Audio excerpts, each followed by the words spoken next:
Danas gledamo Xiaomi 13 Lite za 105 evra. Na papiru ovo izgleda kao brz flip, ali nije baš lova sa poda. Telefon je polovan, verzija 8 sa 128 GB. Prodavac tvrdi da je stanje 10 od 10, bez ogrebotina, ali nema punjača. Na lokalnom tržištu slični Xiaomi 13 Lite telefoni uglavnom idu od 110 do 135 evra. Ima i slabijih primjeraka ispod toga, ali i precenjenih oglasa. Zato je ova cena dogla, oko 18 evra je ispod realnog lokalnog proseka. To nije sumnjivo jeftino, nego više deluje kao korektan ulaz. Najveći plus je prodavac. Nalog je star više od 13 godina, sa 67 pozitivnih i bez negativnih ocena. To dosta pomaže poverenju. Ali i rizici postoje. Nema garancije, nema punjača, a za slanje se traži uplata duple poštarine. Ja bih ovo gledao samo lično.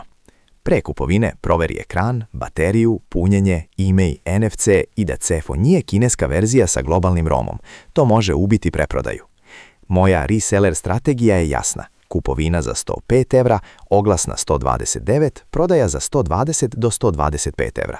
Realna neto zarada je oko 13 evra. Znači dobar mali flip, ali samo ako je telefon stvarno čist.